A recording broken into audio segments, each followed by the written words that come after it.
Vamos aí falar de outras causas de diarreia que podem estar presentes também na nossa prova. Síndrome do intestino irritável. Pessoal, a síndrome do intestino irritável é uma doença funcional. Ela não tem base orgânica. A gente não tem um substrato orgânico, um substrato anatômico para poder desenvolver esta patologia. Ela é considerada uma diarreia por desmotilidade. Na definição, a gente vai ter uma dor abdominal crônica, uma dor abdominal recorrente, associada a alterações no hábito intestinal. Essas alterações, atenção ao conceito, podem ser tanto diarreia quanto constipação. O que vai importar para a gente é a mudança no padrão evacuatório. A gênese, bom, é uma diarreia por desmotilidade, alguma hipersensibilidade local, alguma alteração na percepção sensorial dos neurônios do trato gastrointestinal vão causar esta patologia. A paciente clássica da nossa prova é uma mulher de meia idade estressada. Então ela vai dizer que é uma empresária, que é uma médica, é uma mulher que tem uma vida estressante e está ali dos 30 aos 50 anos de idade. A clínica ela vai ter a cólica, a dor abdominal é muito importante para a gente. Eu vou ter diarreia ou constipação associada a sintomas do trato gastrointestinal. Então, eructações frequentes, distensão abdominal e uma coisa que é muito interessante. Na verdade, duas coisas que são muito interessantes. A primeira, o paciente não acorda à noite para dar a sua cagadinha. Ele não acorda à noite para ir no banheiro. E outra coisa muito interessante, a evacuação melhora o quadro álgico. A questão vai chamar a atenção disso. O paciente não acorda à noite e o paciente, ele melhora da dor abdominal quando ele vai ao banheiro. O diagnóstico é feito pelos critérios de Roma 4, mostro já para vocês no próximo slide. E o tratamento, como eu não tenho uma base orgânica, é um tratamento multidisciplinar. Então, muda aí o padrão de vida da tua paciente, tenta levar uma vida mais tranquila, tenta fazer métodos alternativos para desestressar. A gente pode fazer uso da escopolamina, a gente pode dar antidepressivos e ansiolíticos, terapia cognitivo-comportamental. Então, vários métodos devem ser tentados para desestressar ali a vida e o intestino da sua paciente. Critérios de Roma 4. Bom, pessoal, primeiro tem que ter um paciente com uma dor abdominal recorrente. Ele tem aquela dor abdominal recorrente, ele tem pelo menos 6 meses de dor. Com 5 meses, 4 meses, eu não posso fechar o diagnóstico. Eu tenho que ter pelo menos aí 6 meses de dor. Essa dor tem que estar associada a pelo menos 2 dos seguintes critérios. Dor relacionada à defecação, ou seja, a defecação melhora a dor abdominal do paciente. Mudança na frequência das fezes, seja diarreia, seja constipação. E mudança na aparência das fezes, sejam fezes muito endurecidas ou sejam fezes amolecidas. Tá vendo que você não precisa decorar a fundo essa tabela. É uma dor abdominal de pelo menos 6 meses, que melhora quando o paciente evacua, que mudou a frequência das fezes e mudou a aparência das fezes. Veja que é bem intuitivo o diagnóstico. E o que é o mais importante é que é um diagnóstico de exclusão. Qualquer coisa que me faça pensar em neoplasia ou alguma patologia grave, eu excluo síndrome do intestino irritável. Vamos raciocinar? Vamos. Olha aqui a tabela. Idade maior que 50 anos.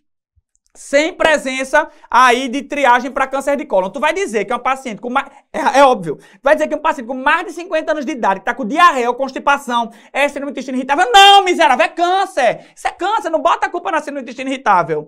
Mudança recente no hábito intestinal. Eu tenho que ter pelo menos 6 meses de alteração. Mudança recente não configura.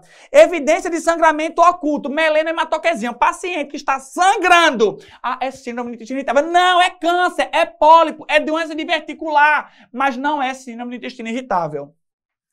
Dor noturna ou passagem das fezes. Lembra, a dor não acorda o paciente. Se acorda o paciente, pensa em outra coisa.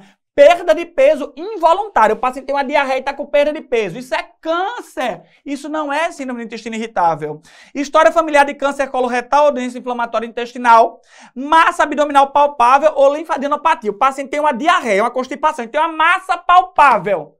Isso, mais uma vez, é câncer. Não é síndrome do intestino irritável. Anemia ferropriva ou pesquisa de sangue oculto nas fezes. Então, veja, você não precisa decorar esta tabela. Você precisa entendê-la, que é uma dor abdominal, pelo menos 6 meses, associada a dor relacionada à defecação, a dor melhora, a evacuação melhora a dor, mudança na frequência e mudança na aparência. Esse resto todo, se tiver presente, não é síndrome do intestino irritável. Vamos ver essa questão do UOL. A síndrome do intestino irritável é de grande relevância clínica e com repercussão importante. Seus sintomas estão associados a piora na qualidade de vida. É um achado frequente na síndrome. Dor abdominal que frequentemente desperta o sono. Acorda o paciente? Não acorda o paciente.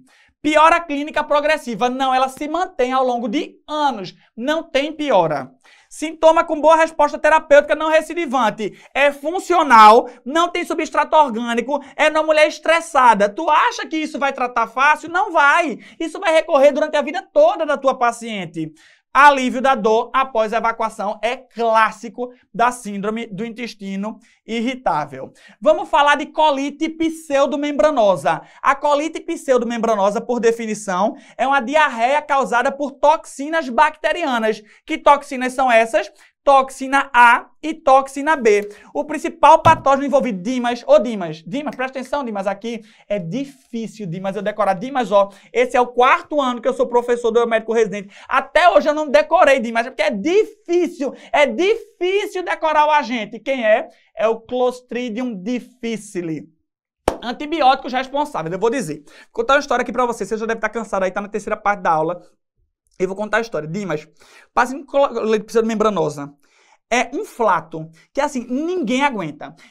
Mas, Dimas, esse paciente, ele solta tantos flatos, que eu comecei a lembrar de um tempo que começaram a dizer que as vacas... Olha para mim, Dimas, para de olhar para a televisão, olha para mim. Tu não lembra um tempo, Dimas, que o povo começou a dizer que as vacas, o pum das vacas, o metano liberado pelo pum das vacas... Perfeito, fazia um buraco na camada de ozônio e pronto. Dimas, um paciente com colite pseudomembranosa, ele peida tanto que ele equivale a um curral inteiro de vaca peidando. E deixa eu te lembrar, tu lembra também, na nossa adolescência, tu é mais ou menos da minha idade, né? Tu tem o quê? 27? Eu tenho 26. A gente é da mesma idade, mais ou menos.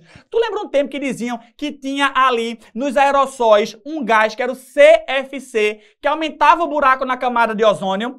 Pronto, aí eu fiz uma associação com tudo na minha cabeça. Nessa hora o aluno deve dizer que merda de conclusão ele vai chegar. Mas vai ser boa. Eu juntei as vacas peidonas com o paciente peidão da colite pseudomembranosa com o CFC, com o buraco na camada de ozônio. Pessoal, quem são os antibióticos? Dimas, quem são os antibióticos que causam aí a colite pseudomembranosa? É o C de clindamicina, F de fluoroquinolona, C de cefalosporinas. Pessoal, o que é isso? O paciente que tomar antibiótico, na nossa prova, um paciente que fez uso recente de antibiótico, e normalmente um paciente mais idoso, internado por uma pneumonia ou outra patologia que seja, que o faça tomar antibiótico. Que antibiótico? Clinda, fluoroquinolona ou cefalosporina, CFC. Este paciente vai matar a sua flora intestinal e fazer um supercrescimento daquela bactéria que é difícil decorar.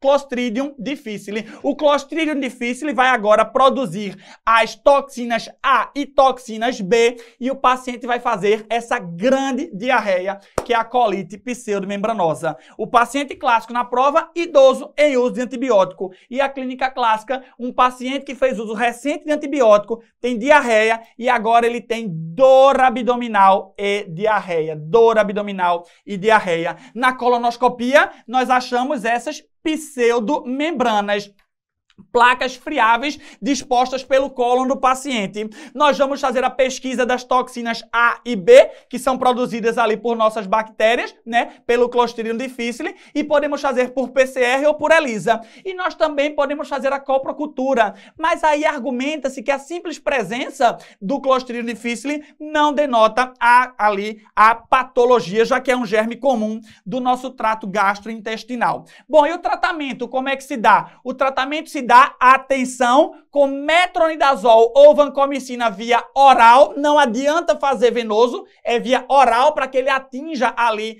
o Clostridium difficile. Em casos graves e refratários, nós precisamos fazer ali colectomia, né? O paciente não melhora, pode precisar de uma colectomia. E existe também um negócio chamado de transplante fecal. Veja, você vai dar um copinho de cocô de uma pessoa que mora no seu ambiente para outra pessoa tomar, né? É o transplante fecal, sim, isso existe. Óbvio que não é dado na forma de copinho, né? É feito aí via retal por enema, por via sonda nasointeral, ou então por cápsulas, né? Mas qual é o raciocínio do transplante fecal? Você vai pegar as fezes de uma pessoa que mora ali no seu convívio, que mora ali no seu lar, você vai processar e você vai dar as bactérias comuns do seu trato gastrointestinal que morreram pelo uso do antibiótico que você fez. Então você dá aí um copinho de cocô para o seu amiguinho tomar, né? Para ele ficar de novo com o intestino dele bem saudável. A prova pode cobrar isso da gente. Olha aí, Unifesp, para qual das seguintes doenças existem evidências mais fortes mostrando que o transplante de fezes constitui uma opção terapêutica? Diarreia por E. coli? Não. Aí, diarreia por Clostridium difficile? Sim. Colite pseudomembranosa. Doença de Crohn não responsiva aos imunobiológicos? Não. Síndrome metabólica, lascou-se. Tudo quanto era gordinho e hipertenso aí agora tomando o suquinho de merda? Não. Linfangiectasia intestinal? Não. É a diarreia pelo Clostridium difficile. Tem evidência na literatura aí confirmando o seu uso, tá?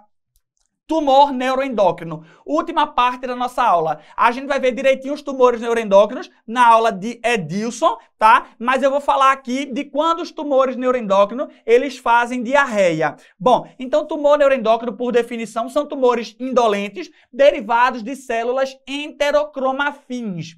A principal localização, pelo menos pelas fontes de cirurgia, é no apêndice vermiforme. Algumas fontes de clínica médica sustentam que é o íleo, mas a maioria das fontes de cirurgia diz que é o apêndice vermiforme, o principal sítio da localização do tumor neuroendócrino. Mas o íleo, quando acometido, é o principal sítio que envia metástase. Então, se nós temos metástase, principalmente hepática, eu devo procurar na região do íleo. O íleo costuma ser a localização que mais envia metástase. Então, apêndice, íleo e reto, principais localizações, sendo o íleo o principal sítio que envia metástase. A gravidade deste tumor, o nível, o grau deste tumor é feito através do número de mitoses e do KI67 e a clínica de síndrome carcinoide, que vai cair na nossa prova, é clássica. A síndrome carcinoide, ela é derivada da serotonina, melhor dizendo, dos metabólitos ativos da serotonina. Esses metabólitos ativos são liberados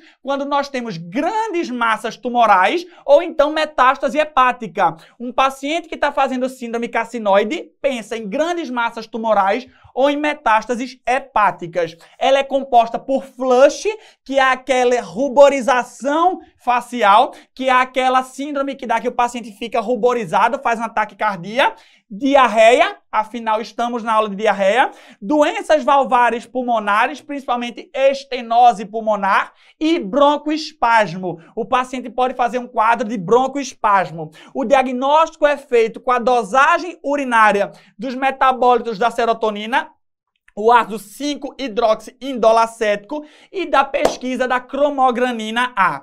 O PET scan, a cintilografia e a tomografia costumam achar bem a localização deste tumor e o tratamento nos casos ressecáveis é feito com cirurgia. Nos casos irressecáveis ou metastáticos, nós fazemos o octreotide para diminuir os sintomas do nosso paciente. A gente encerra assim. Não, desculpa, tem ainda a questão para a gente encerrar essa primeira parte dessa última parte da nossa aula. Entre as alternativas, qual corresponde à localização de um tumor carcinoide mais propensa ao desenvolvimento de metástase? Pelas fontes de cirurgia, a principal localização é o apêndice, mas a localização que mais envia metástase é a região do íleo. Gabarito da questão letra A. A gente encerra assim a terceira parte da nossa aula.